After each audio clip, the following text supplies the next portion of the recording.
జడివానలోయలో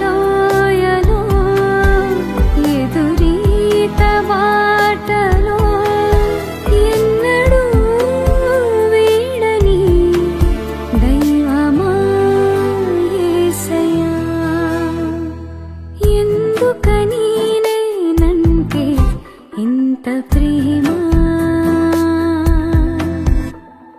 దేనికని నా పైన ఇంత కరుణ.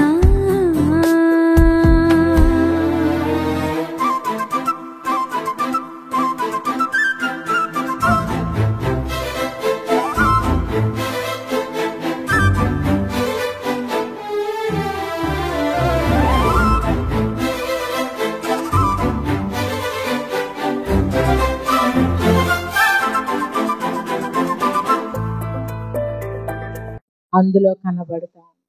ఎంత ఆశ్చర్యకరుడైన పెద్ద పెద్ద కొండలు, ఆ కొండలు పచ్చికలతో నింపబడి వాటి మీద పశువులు వాటిని భుజిస్తూ అవి తిరుగుతూ ఉన్నప్పుడు ఎంత చూడ్డానికి ఎంత ఆశ్చర్యకరంగా ఉంటాయి.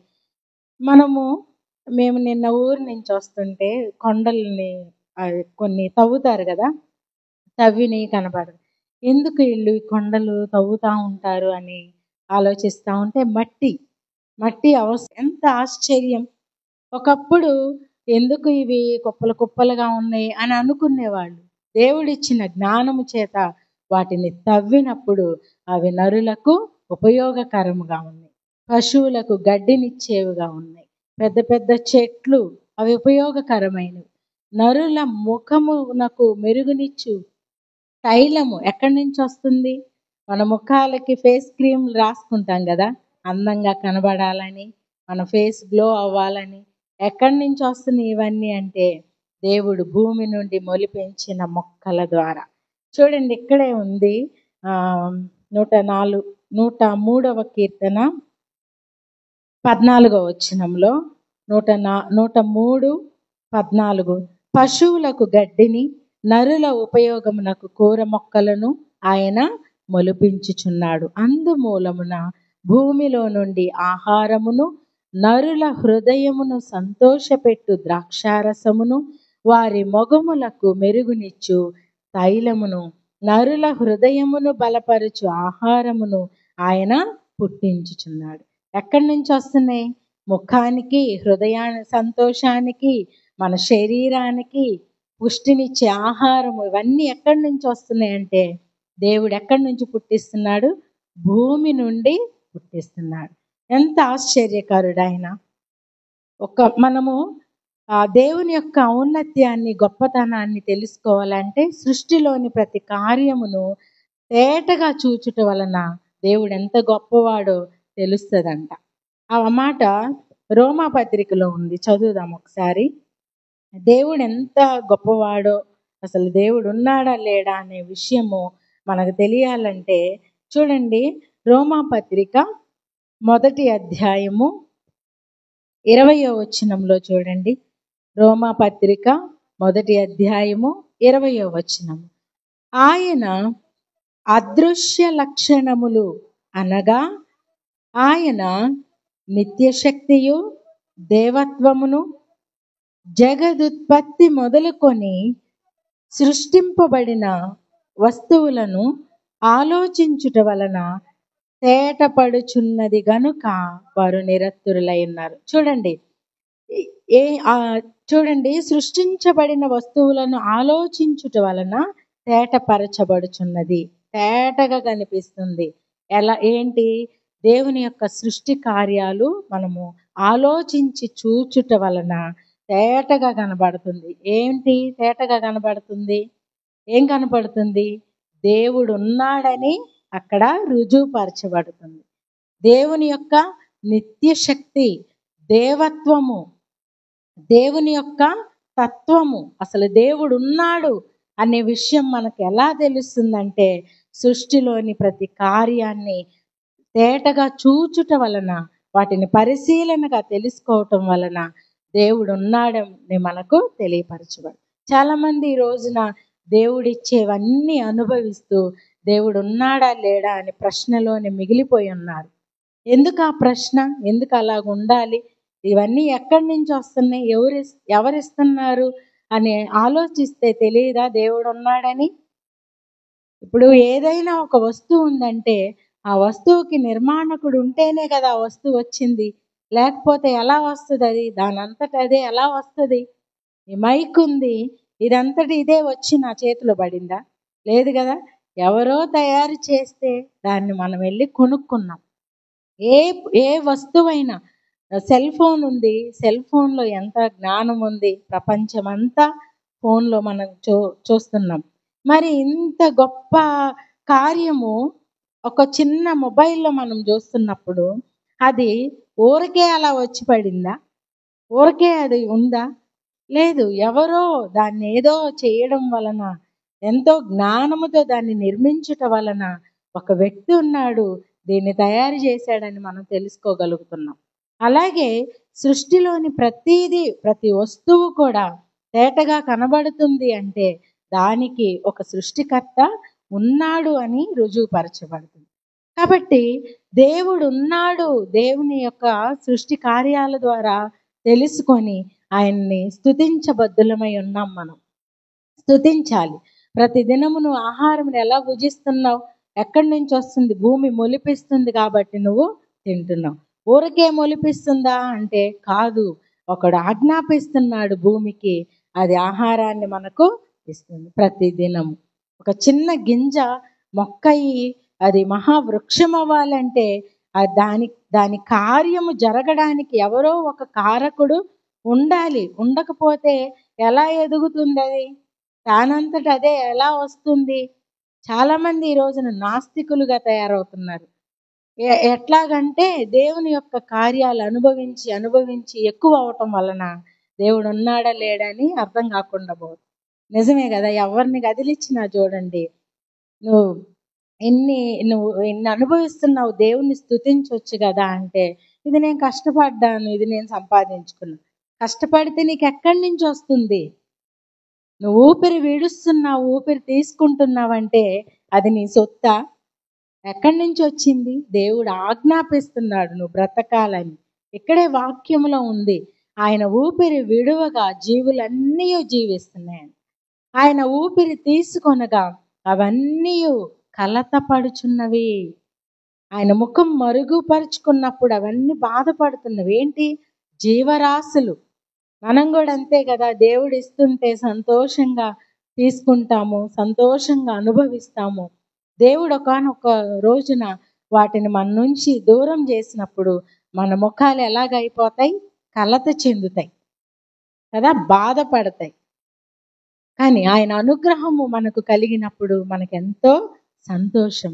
ఈ రోజున వాటన్నిటిని బట్టి దేవుణ్ణి మనం స్తుతిస్తున్నామా? దేవుడిచ్చేవన్నీ అనుభవిస్తూ, దేవుడిచ్చేవన్నీ పొందుకుంటూ, ఆయన ఇచ్చే ఆహారాన్ని మనం భుజిస్తూ మనం దేవుణ్ణి స్తుతిస్తున్నామా? ఎంత ఆశ్చర్యకరుడు అయ్యా నువ్వు! నీ కార్యాలు ఎంత ఆశ్చర్యకరములు! ఇలా ఎలా చేయగలుగుతున్నావు నువ్వు? ఇలా భూతలమును ఎలా నూతనపరుచుచున్నావు? ప్రతి దినము మాకు ఎలాగ సిద్ధపరుచుచున్నావు? మనమైతే ఏదైనా ఆహారాన్ని సిద్ధపరచుకోవాలంటే ఎంత కష్టపడతామో దేవుడు ఆజ్ఞాపిస్తాడంట. ఒక మాట చాలు ఆయనకి కదా. ఒక్క మాట ఆజ్ఞాపిస్తే ఏ కార్యమైనా జరుగుతుందంట. విత్తనం మొక్క అవుతుంది, మొక్క మహావృక్షం అవుతుంది. దాని నుండి మనకు ఫలాలు వస్తాయి, అవి మనము భుజిస్తాము. యెహోవా నీ కార్యములు ఎన్నెన్ని విధములుగా ఉన్నవి. జ్ఞానము చేత నీ వాటన్నిటినీ నిర్మించిదివి. నీవు కలుగ చేసిన వాటితో భూమి నిండి ఉన్నది. వా, చూస్తుంటే నిండిపోయి ఉందంటే ఎంత సంతోషమో. భక్తుడైన దావీదు అంటాడు, నా గిన్నె నిండి పొర్లుచున్నది. నువ్విచ్చే ఆశీర్వాదాల ద్వారా అయ్యా, నువ్వు నాకు తోడున్నప్పుడు నా గిన్నె నిండి పొర్లుచున్నది. నేను ఆశీర్వదించబడుతున్నాను, సంతృప్తి పరచబడుతున్నాను. నువ్వు నాకు కాపరిగా ఉంటే నాకెంత సంతోషమో. నాకు అన్నీ ఉన్నట్లే నువ్వు పచ్చిక గల చోట్లకి నన్ను నడిపిస్తా ఉన్నావు. పచ్చిక, ఆ పచ్చదనాన్ని చూసినప్పుడు మన హృదయానికి ఎంత సంతోషమో. అందుకే మనస్సు సంతోషంగా ఉండడానికి మనుషులు ఈ రోజున ప్రతి ఇంటిలో మొక్కలు కదా, ఆక్సిజన్ ఎక్కువ కావాలని ఏం చేస్తున్నారు? మొక్కలను నాటుకుంటున్నారు. మరి ఆక్సిజన్ వాటి నుండి వస్తుందంటే అది ఎవరు కలుగు చేశారు? దేవుడే. ఏ మనిషి కూడా పెట్టలేదండి. ఈ రోజున కరోనా టైంలో ఆక్సిజన్ లేక చాలామంది ప్రాణాలు విడిచిన వారు ఉన్నారు కదా. చూడండి, దేవుడు ఎంత ఉచితంగా మనకి ఇచ్చాడు ఆక్సిజన్. మనం ఊపిరి పీల్చుకుంటున్నామంటే ఈ ప్రకృతిలో గాలిని మనం పీల్చుకొని ఎవరు పెట్టారు దీన్ని? ఎక్కడి నుంచి వస్తుంది ఇది కదా? కేవలం మన ఆహారం ద్వారా బ్రతకట్లేదండి. కేవలం మనం వండుకొని తినడం ద్వారా, కష్టపడి సంపాదించుకొని తినడం ద్వారా, అనుభవించడం ద్వారా మనం బ్రతకట్లేదు. ఆయన ఊపిరి విడుస్తున్నప్పుడు మనము బ్రతుకుతున్నాము. ఆయన మనకు ఆహారమును అనుగ్రహించినప్పుడు మనము తిని తృప్తిపరచబడుచున్నాం.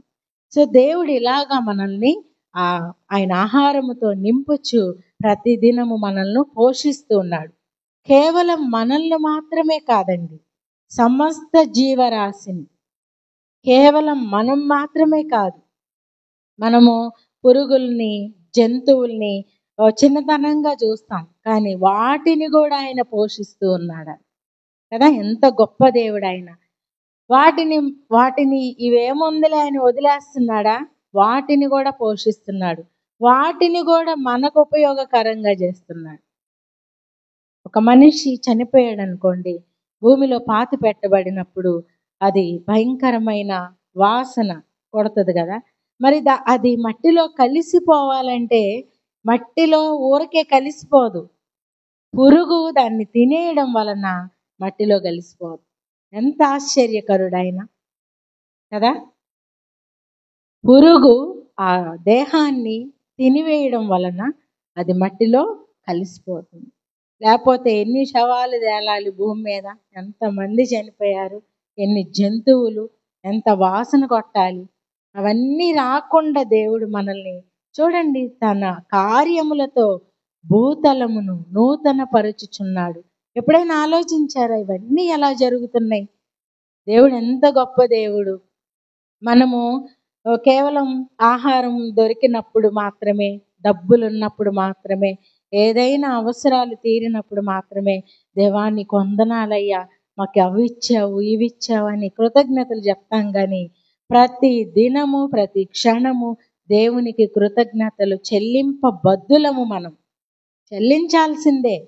ఎందుకంటే ప్రతి క్షణము ఏదో ఒక విధముగా ఇదిగో ఇలాంటి కార్యాల ద్వారా దేవుడు ఎంత మనల్ని పోషిస్తూ సంరక్షిస్తూ ముందుకు నడిపిస్తూ ఉన్నాడు. అందును బట్టి ప్రతి క్షణము కృతజ్ఞతలు చెల్లింపబద్దులము.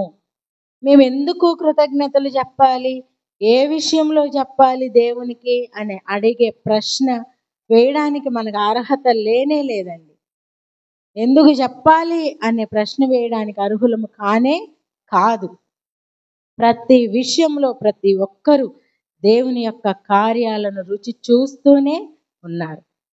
చూడండి 25వ వచనంలో, అదిగో విశాలమైన మహాసముద్రము, అందులో లెక్కలేని జలచరములు, దానిలో చిన్నవి పెద్దవి జీవరాశులున్నవి, అందులో ఓడలు నడుచుచున్నవి. చూడండి, అదిగో విశాలమైన మహాసముద్రం, అందులో లెక్కలేనన్ని జీవులున్నాయి. చిన్నవి ఉన్నాయి, పెద్ద ఉన్నాయి. వాటిని ఎవరు పోషిస్తున్నారు? ఎవరు వాటికి ఆహారమును సిద్ధపరుచుచున్నారు? అంత సంతోషంగా అవి లోపల ఈదుతూ ఆనందంగా తిరుగుతున్నాయంటే వాటిని ఎవరు పోషిస్తూ ఉన్నారు? దేవుడే వాటిని పోషిస్తూ ఉన్నాడు. వాటికి ఆహారమును సిద్ధపరిచిన వాడు దేవుడే. కింద వచనంలో చూద్దాము, 27వ వచనంలో 26, అందులో ఓడలు నడుచుచున్నవి, దానిలో ఆటలాడుటకు నీవు నిర్మించిన మకరములున్నవి. మకరం అంటే పెద్ద జంతువు అండి, నీటి జంతువు. మొన్న ఏదో బయటకు వచ్చిందని కూడా న్యూస్లో వచ్చింది, బైబిల్లో ఉన్నది. మరి ఆ మకరము నీకు ఉందని తెలియాలంటే అది బయటికి రావాలి. మనకు తెలియదు కదా, దాని పేరు తెలియదు, అది ఎక్కడుందో తెలియదు, అసలు అది ఉందో దాని పేరు అది బయటకు వస్తేనే కదా మనకు తెలిసింది. సో అది దేవుడు మనకు కనబరిచాడు. చూడండి, సముద్రంలో పెద్ద జంతువులు ఉన్నాయి, వాటి పేరు ఇది అని అది బయటికి రావడం ద్వారా శాస్త్రవేత్తలు వాటిని పరిశీలనగా తెలుసుకున్నప్పుడు దీని గురించి ఎక్కడ రాయబడి ఉందంటే బైబిల్ గ్రంథం. మకరమును పొడిచాడంట ఆయన, పెద్ద జంతువు అది, దానికి సాటి ఎవ్వరు ఉండరంట, ఏ జంతువు దాన్ని ఎదుర్కొనలేదంట. అటువంటి జంతువులను కూడా ఎవరు పోషిస్తున్నారు? దేవుడే పోషిస్తున్నాడు. చిన్నవాటినని వదిలేయట్లేదు, పెద్దవాటినని అవే బ్రతుకుతాయిలే అని కూడా వదిలేయట్లేదు. ప్రతి వాటిని ఆయన ప్రతి దినము వాటికి ఆహారమును సిద్ధపరచుచు వాటిని పోషిస్తా ఉన్నాడు. 27వ వచనంలో, తగిన కాలమున నీవు వాటికి ఆహారం ఇచ్చేదవనియు ఇవన్నీ నీ దయ కొరకు కనిపెట్టుచుంది. నిజమే కదండి, దేవుని దయ లేకపోతే ఎవ్వరు బ్రతకలేరు, ఎవ్వరు తిని తృప్తిపరచబడలేరు కదా. వాక్యములోనే ఉందన్నమాట. ఆయన దయ లేకుండా మనము బ్రతకలేము. ఆయన మన మీద ప్రతి దినము దయ చూపించుచు, మన మంచివారం కానప్పటికీ, మన క్రియలు మంచివి కానప్పటికీ, మనం దేవునికి విరోధముగా ఉన్నప్పటికీ కూడా ఆయన ఏం చేస్తున్నాడంట? ఆయన దయతో, ఆయన కృపతో మనకు ఆహారాన్ని సిద్ధపరచుచున్నాడు. చూడండి, తగిన కాలమున నీవు వాటికి ఆహారం ఇచ్చుదువు. తగిన సమయంలో. ఎప్పుడు మనం పిల్లలకు ఆహారాన్ని సిద్ధపరుచుతాం, అవునా? స్కూల్కి వెళ్ళడానికి ఆహారం మనం త్వరగా లేచి రెడీ చేయకపోతే వాళ్ళు స్కూల్ టైం అవుతుంది, వాళ్ళు వెళ్ళిపోతే వాళ్ళ పరిస్థితి ఏంటి? ఈ టైం కల్లా వాళ్ళు తినాలి, స్నాక్స్ టైం కల్లా వాళ్ళు తినాలి అన్నీ ఉంటా. క్యారేజీలో తల్లిదండ్రులు వాళ్ళు పెట్టిన ఆహారం చూస్తే, ప్రభా మనుషులే వాళ్ళ పిల్లల కోసం ఎట్లా సిద్ధపరుస్తున్నారు, దేవాది దేవుడు నువ్వు మా కోసం ఎన్ని ఉంచావయ్యా. కొన్నిసార్లు కొంతమంది పేరెంట్స్ మర్చిపోతారు, అన్నం పెట్టి స్నాక్స్ పెట్టకుండా ఏదో మర్చిపోతారు. కానీ మన దేవుడు మర్చిపోతున్నాడండి, మనల్ని విడిచిపెట్టట్లా, ప్రతి దినము నూతన పరుచుచున్నాడండి. వాళ్ళకి ఆహారం కొంతమంది మర్చిపోయి వచ్చినప్పుడు వాళ్ళది షేర్ చేసి వాళ్ళకి పెడతా ఉంటాం మేము. కానీ దేవుడు మనల్ని మర్చిపోతున్నాడా? ఆయన మర్చిపోతే మనం బ్రతకగలమా? లేదు. ఆయన ఒక్కసారి కునికాడు అనుకోండి, ఏమవుతుంది? మనం యేసుప్రభు యొక్క శిష్యులు సముద్రంలో పడవలో వెళ్తా ఉన్నప్పుడు ఒక్కసారి ఆయన నిద్రపోయాడంట. ఏమైంది? గాలి తుఫాను చెలరేగినాయి, ప్రభువా మేము నశించిపోతున్నాం. నిజమే కదా, ఆయన ఒక్కసారి కునికేశాడంటే మనము బ్రతకలేము. అందుకనే దేవుడు కునుకడు, నిద్రపోడు. నిన్ను కాపాడువాడు కునుకడు, నిద్రపోడు. ఇశ్రాయేలును కాపాడువాడు కునుకడు. ఇశ్రాయేలు అని ఎందుకు స్పెషల్? దేవుని బిడ్డలు వాళ్ళు. మనం కూడా ఇశ్రాయేలీలమేనా? చెప్పండి. అవునానండి. ఇంతకాలం మనం వాక్యం వింటున్నాం, ఇంతకాలం ఆయనలో ఉన్నాం, ఆయన అంగీకరించాం, బాప్తిస్మం పొందాము, రక్షణ పొందాము. రక్షించబడిన ప్రతి ఒక్కరూ ఇశ్రాయేలీయుడే. జక్కయ్యతో అంటాడు కదా ఆయన, నేడు నీ ఇంటికి రక్షణ వచ్చి ఉన్నది, ఇతడు కూడా అబ్రహాము కుమారుడే. అబ్రహాము యొక్క సంతానము ఇశ్రాయేలీలు. మనం కూడా ఇశ్రాయేలీలమే, ఎప్పుడు డౌట్ పడొద్దు. మనం ఇశ్రాయేలీలం, దేవుని యొక్క ప్రజలలో పరిశుద్ధుల గుంపులో మనం చేర్చబడ్డాం. ఇంకెప్పుడు ఆ డౌట్ ఉండకూడదు, మర్చిపోవద్దు. మనం దేవుని బిడ్డలం కాబట్టే ఆయన మనల్ని పోషిస్తా ఉన్నాడు. తర్వాత చూడండి, తగిన కాలమున నీవు వాటికి ఆహారం ఇచ్చేదవనియు ఇవన్నీ నీ దయ కొరకు కనిపెట్టుచున్నవి, నీవు వాటికి పెట్టునది అవి కూర్చుకొనును. ఒక చోట పెడతాడంట, అవి వెళ్ళి తెచ్చుకుంటాయి. మనం కూడా అంతే కదా. ప్రభా ఈరోజు పని లేదయ్యా, నాకు పని చూపించయ్యా అంటే ఎవరో నిన్ను పిలుస్తారు, ఫలానా చోట పని ఉందిరా అని. అవునా? సిద్ధపరిచాడు దేవుడు. నీకు ఉద్యోగం లేదు, దేవునికి మొరపెట్టావు, నీకు జాబ్ మేళా పడిపోయింది, ఉంచేశాడు అక్కడ. దేవుడు అలాగా ప్రతీది మనకు సిద్ధపరిచి ఉంచినప్పుడు మనం వెళ్ళి వాటిని కూర్చుకుంటున్నామంట. అవును కదా. దేవుని ప్రేమించు వారికి అనగా ఆయన సంకల్పము చొప్పున పిలువబడిన వారికి మేలు కలుగుటకై సమస్తమును సమకూడి జరుగుచున్నది అని ఎరుగుదము. మనం తెలుసుకోవాలి, దేవుడు సమకూర్చే దేవుడు, సిద్ధపరిచే దేవుడు కదా. ఆయన ఇచ్చే దేవుడు, మనల్ని ఎత్తైన స్థానములో నిలవబెట్టే దేవుడు. ఏ రోజు కూడా నాకు అది లేదు ఇది లేదని కృంగిపోవద్దండి. దేవుడు తగిన సమయంలో మనకిస్తాడు. ఆయన బలిష్టమైన రెక్కల క్రింద మనము నిరీక్షణతో ఎదురు చూసినప్పుడు ఆయన ఖచ్చితంగా నీకు ఇస్తాడు. నువ్వు అనుకున్న దానికంటే మంచిదే ఇస్తాడు. నేను అది అనుకున్నాను, దేవుడు నాకు అది ఎందుకు ఇవ్వలేదో. నేను కూడా చాలాసార్లు అలాగే బాధపడేదాన్ని. కానీ వాటికంటే ఉన్నతమైనవి ఇచ్చినప్పుడు, అయ్యా నా మీద నీకెంత ప్రేమయ్యా, నేను అనుకున్నది ఒకటి, అంతకంటే నువ్వు ఎక్కువైంది సిద్ధపరిచి ఉంచావు, నేనేమో చిన్నదాని కోసం ఆశించాను. నిజమే కదా. మనం అనుకున్న ఇది నాకు సరిపోతుంది, ఇది చాలు అనుకుంటాం. కానీ దేవుడు నీకు అది సరిపోదు, నీకు ఇంకా పెద్దది కావాలంటాడు. అట్లాగా దేవుడు మనకు సమస్తమును సిద్ధపరిచి ఉంచుతాడు మన మేలు కొరకంట. అది నీకు ఆపేశాడంటే నీ మేలు కోసమే ఇంకోటి మంచిది సిద్ధపరిచి ఉంచాడు. ఎవ్వరూ తీసివేయలేని మరి ఉత్తమమైన దాన్ని ఏర్పరచుకుంది ఆమె యొద్ద నుండి ఎవరు దాన్ని తీసివేయలేరు. మార్త అనుకుంది ఉత్తమమైనది యేసయ్యకు వండి పెట్టాలి, అది చేయాలి ఇది చేయాలి, కష్టపడితేనే ఉత్తమమైన పని అనుకుంది. కానీ దేవుని పాదాల చెంత కూర్చోవడమే ఉత్తమమైన పని. చూడండి, మన దృష్టిలో కూడా నిజమే కదా, ఎంత కష్టపడింది ఆయన కోసమే కదా అని అనుకుంటాం. కానీ అంతకంటే ఉత్తమమైనది ఏంటిది? దేవుని యొక్క పాదాలు, ఆయన సన్నిధి. సో చూడండి, దేవుడు తగిన కాలంలో మనకు సమస్తమును సమకూర్చే దేవుడు. ఇవన్నీ కూడా ఆయన కృప కొరకు, దయ కొరకు కనిపెట్టుకొనుచున్నవంట. నీవు వాటికి పెట్టునది అవి కూర్చుకొనును.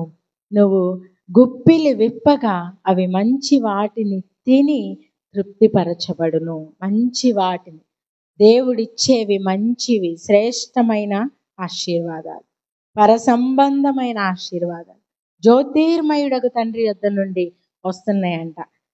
దేవుడిచ్చే ప్రతి ఆశీర్వాదం ఎక్కడి నుంచి వస్తున్నాయి?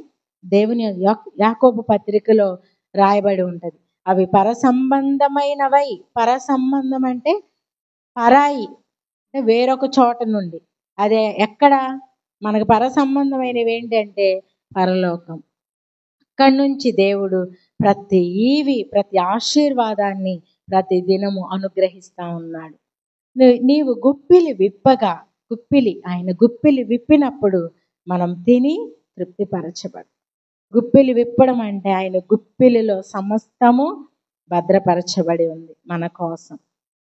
చూడండి 29వ వచనంలో, నీవు ముఖము మరుగు చేసుకొనగా అవి కలతపడును. నిజమే కదండి.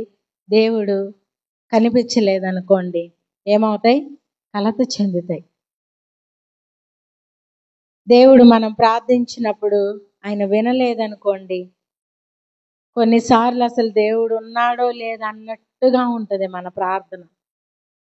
మనం ఎంత చేస్తున్నా కూడా దానికి జవాబు రాదు. అప్పుడు మనం అసలు వర్ధన పడిపోతుంటాం కదా. మన పరిస్థితి ఏంటో, ఈ సమయంలో ఎవరు నన్ను ఆదరిస్తారు, ఎవరు నన్ను పట్టించుకుంటారు, నాకు ఎవరున్నారు అనిపించింది. అలాంటప్పుడు మన ముఖాలు అసలు ఎంత భయంకరంగా అయిపోతాయో ఆయన ముఖం మరుగు చేసుకుంటే కదా. నీవు ముఖము మరుగు చేసుకొనగా అవి కలతపడును. నీవు వాటి ఊపిరి తీసివేయినప్పుడు అవి ప్రాణములు విడిచి మంటిపాలగును.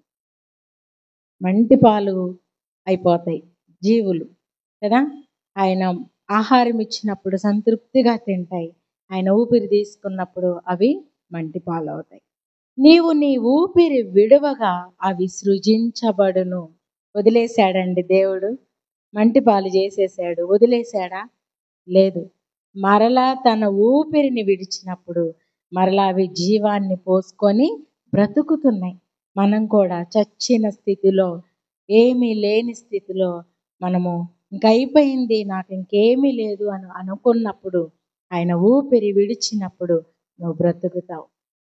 ఆయన వైపు నువ్వు చూచినప్పుడు, ఆయన దయతో నిన్ను చూచినప్పుడు నీ కార్యాలు జరుగుతాయి. కనిపెడుతున్నారండి దేవునిలో. ఏదైనా భయంకరమైన శోధనలు, ఏవైనా అనారోగ్య పరిస్థితులు, కుటుంబాలలో కలతలు ఇలాంటివి వచ్చినప్పుడు దేవుని దయ కొరకు మనం కనిపెట్టాలి. అది నేర్చుకోవాలి మనం. సమస్త జీవరాశులు ఆయన వైపు చూస్తున్నాయండి, మనం చూడట్లేదు. దావీదు అంటాడు, కొండల తట్టు నా కన్నులెత్తుచున్నాను, నాకు సహాయం ఎక్కడి నుండి వచ్చును? ప్రశ్నేసి ఆగిపోయాడా? ఎవరి కోసమైనా చూశాడా? కొండల వైపు చూస్తున్నాను, నాకు సహాయం ఎక్కడి నుండి వచ్చును అని ఆగిపోయాడా?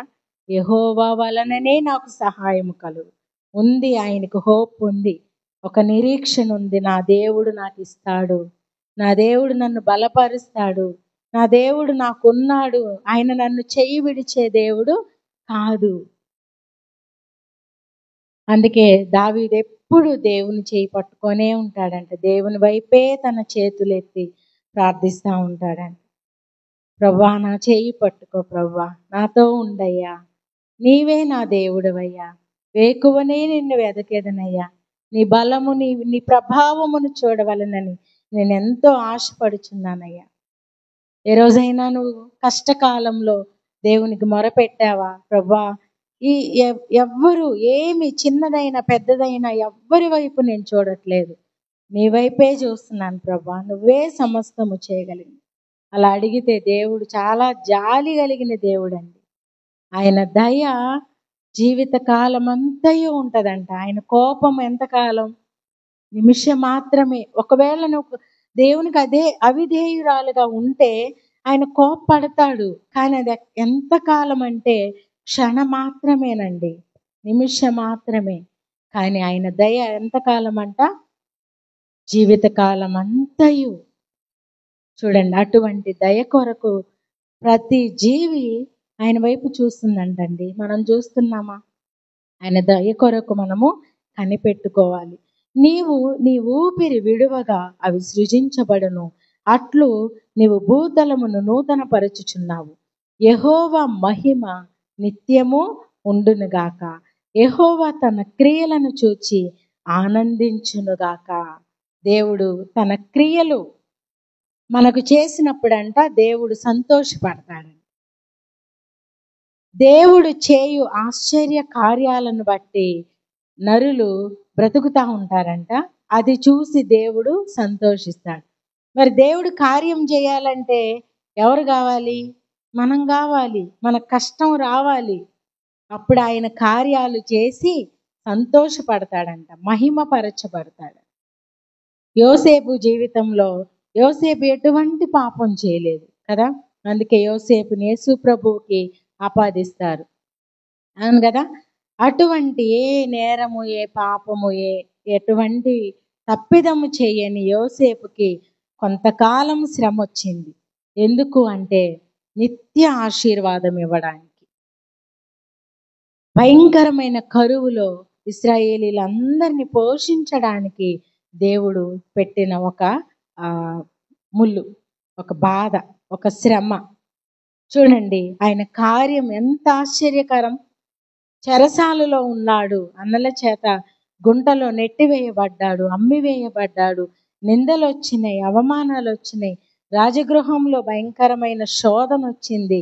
ఎన్ని తప్పించుకున్నాడు, దేవుని వైపు చూశాడు, ఎట్లా ఆశీర్వదించబడ్డాడు తెలుసా? ఒకసారి నేను చదువుతాను, ఇది చదివి ముగిస్తాను. ద్వితీయోపదేశకాండం 33వ అధ్యాయము. ఇక్కడ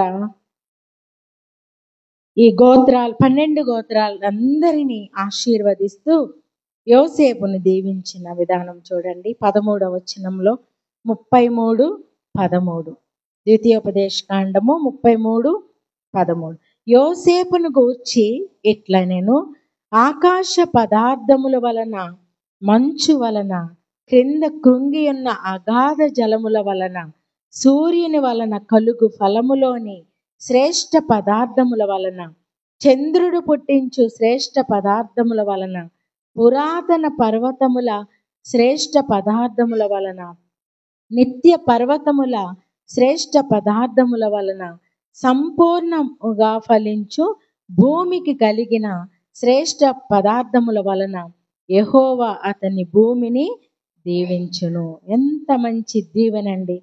ఎటువైపు చూసిన దీవెనే. సూర్యుడి నుండి, చంద్రుడి నుండి, పర్వతాల నుండి, భూమి నుండి, ఇంకెక్కడి ఎటు ఉంది గ్యాప్? సముద్రాల నుండి ఇంకెక్కడ ఖాళీ ఉంది? ఏ దిక్కు నుండైనా అతనికి ఆశీర్వాదమే కదా. శ్రేష్ఠ పదార్థాలు అవి ఇచ్చే శ్రేష్ఠ పర్వతాలు ఇచ్చే శ్రేష్ఠ పదార్థాలు. ముళ్ళ తుప్పలు కూడా మొలిపిస్తాయి కదా. రాళ్ళు, రప్పలు, ముళ్ళ తుప్పలు కూడా ఉంటాయి. కానీ వాటిలో శ్రేష్టమైనవి యోసేపుకి ఇచ్చాడు. చంద్రుడి నుంచి వచ్చే పగలు ఎండ దెబ్బ అయినను, రాత్రి వెన్నెల దెబ్బ, అంటే వెన్నెల నుంచి కూడా దెబ్బ తగులుతుంది మనకి. కానీ అందులోని శ్రేష్ఠ పదార్థము వలన ఆశీర్వదించాడంట. సముద్రాలు ఆహారాన్ని పుట్టిస్తాయి, హానికరము కూడా, కానీ అందులోని శ్రేష్ఠ పదార్థాలు. భూమి మనకు ముళ్ళ తుప్పలు మొలిపిస్తుంది కదా, నష్టము కూడా కలిగిస్తుంది, కానీ అందులోని శ్రేష్ఠ పదార్థాలు. సూర్యుడు మనకు వేడినిచ్చి మన ఎండ తీవ్రత వలన మనం నష్టపోతాం, కానీ సూర్యుడి నుంచి వచ్చే శ్రేష్ఠ పదార్థం. ఎంత గొప్ప దేవుడండి! యోసేపు దేవుని వైపు చూడడం వలన యోసేపుని దేవుడు అన్ని విధాలుగా ఆశీర్వదించాడు. ఎందుకు అంటే ఆయన కృప కొరకు, ఆయన దయ కొరకు కనిపెట్టుకుని ఉన్నప్పుడు తగిన కాలంలో దేవుడిచ్చాడండి. మరి మనకివ్వడా ఆయన వైపు చూసిన ప్రతి ఒక్కరికి దేవుడు ఇవ్వగలడు, ఇస్తాడు. సో ఈ రోజు నుండి ప్రభువా, నాకేది ఉన్నా లేకపోయినా సమస్తమును అనుగ్రహించే దేవుడివైన నీ వైపు చూస్తున్నానయ్యా. మా కుటుంబాలను జ్ఞాపకం చేసుకో ప్రభువా, మమ్మల్ని ఆశీర్వదించయ్యా, మా పిల్లలను ఆశీర్వదించయ్యా, మా పనులలో, మా ఉద్యోగాలలో, ప్రతి విషయంలో, గర్భఫలాల విషయంలో, వివాహాల విషయంలో, గృహాలు కట్టుకునే విషయంలో, ప్రతి విషయంలో ఏదైతే అడ్డుగా ఉన్నాయో వాటన్నిటిని తొలగించి నీ కృపతో మమ్మల్ని జ్ఞాపకం చేసుకో ప్రభువా అని అడుగుదాం. కళ్ళు మూసుకుందాం. పరిశుద్ధుడా, మహోన్నతుడా, జీవము కలిగిన మా తండ్రి, నీ ఘనమైన నామమునకు వందనాలు, స్తుతులు, స్తోత్రములయ్యా. అబ్బా తండ్రి అని పిలుచుటకు అధికారమును అనుగ్రహించిన దేవా, మీకు వందనాలయ్యా, స్తోత్రాలు అయ్యా. నీ కార్యములు ఎంత ఆశ్చర్యకరములు ప్రభువా, ఎన్ని విధములుగా ఉన్నవి ప్రభువా. ఆకాశమును చూచినప్పుడు అక్కడి నుండి మాకు ఆహారమును కురిపించుచున్నావు. భూతలమును చూచినప్పుడు భూమిలో నుండి ఆహారమును మొలిపించుచున్నావు. సమస్త జీవరాశిని పోషించుచున్నావు. సమస్తము నీ కృప కొరకు, నీ దయ కొరకు కనిపెట్టుకొనిచున్నవి ప్రభా. నువ్వు ఊపిరి విడవగా అవి బ్రతుకుచున్నవయ్యా. నువ్వు ఊపిరి తీసుకొనగా అవి మంటి పాలవుచున్నవయ్యా. అవునయ్యా, ఎంత ఆశ్చర్యకరుడవు, ఎంత గొప్ప దేవుడవు నైనా. ఇదిగో జీవరాశులు నీ వైపు చూస్తున్నాయి, నీ దయ కొరకు కనిపెడుతున్నాయి ప్రభా. మనుషులమైన స్వహస్తాలతో నిర్మించబడిన మేము నీ వైపు చూడలేకపోతున్నామయ్యా. మమ్మల్ని క్షమించండి అయ్యా. ఇదిగో మా కష్టకాలములో నైనా, తగ్గిన కాలంలో మాకు సమస్తమును అనుగ్రహించే దేవుడు అని విశ్వసించుటకు సహాయం చేయండి ప్రభా. అయ్యా, ఎందరైతే నైనా గృహాలు కట్టుకోవడానికి ఆశపడుచున్నారు, సొంత గృహాలు లేక బిడ్డలను జ్ఞాపకం చేసుకోండి అయ్యా. నీ కృపతో వారిని నింపమని ప్రార్థిస్తూ ఉన్నాం నైనా. వివాహాలు జరగకుండా ఎందరైతే ఒంటరిగా ఉన్నారో బిడ్డలకు సాటి అయిన సహాయాన్ని అనుగ్రహించండి ప్రభా. అలాగేనైనా గర్భఫలాలు లేక గర్భము మూయబడి ఉన్న స్థితిలో ఉన్నారు, గర్భమును తెరవండి అయ్యా. నేను గర్భమును ఇచ్చిన దేవుడను, కనిపింపక మానుదునా అని మీరు తెలియజేస్తున్నారు. అవునయ్యా, ఆశీర్వాదముతో నింపమని ప్రార్థిస్తూ ఉన్నాం. ఉద్యోగాలు లేక, చేతి పనులు లేక బాధపడుచున్న బిడ్డలకు నైనా ఉద్యోగాలను అనుగ్రహించండి అయ్యా. స్థిరపరచండి అయ్యా. ఉన్నతమైన స్థానములలో నిలువ పెట్టండి అయ్యా. ఎందరైతే అనారోగ్య పరిస్థితుల్లో ఉన్నారో, ఈ భయంకరమైన పరిస్థితి మాకెందుకు వచ్చింది, ఇది మాకు తగ్గదు, ఇది ఎలా పోతుంది అని ఎందరైతేనైనా నేను కృంగిపోయిన స్థితిలో ఉన్నారు, ఇదిగో నేను ఉన్నానని తెలియజేశారు. భయపడకుము, నేను నీకు తోడై ఉన్నాను, జలములలో పడి నడుచున్నప్పుడు నేను నీకు తోడై ఉన్నానని వాగ్దానం చేశారు. నైనా నదులలో పడి నడుచున్నప్పుడు, అగ్ని జ్వాలల మధ్య మీరు నడుచున్నప్పుడు అవి మిమ్మల్ని కాల్చజాలవని వాగ్దానం చేశారు. అట్టి వాగ్దానములతో నింపండి అయ్యా. ఏవైతే అడ్డుగా ఉన్నాయో సమస్తమును యేసు క్రీస్తు నామములో అడ్డులను తొలగించండి ప్రభువా. సహాయం చేయండి. ప్రతి ఆశీర్వాదము, ప్రతి ఈవి పరసంబంధమైనవని లేఖనాలు తెలియజేస్తున్నాయి. అట్టి ఆశీర్వాదాలతో బిడ్డలు నింపి మహిమ పొందమని యేసయ్య పరిశుద్ధ నామంలో ప్రార్థించి అడిగి వేడుకొనుచున్నాము తండ్రి. ఆమేన్.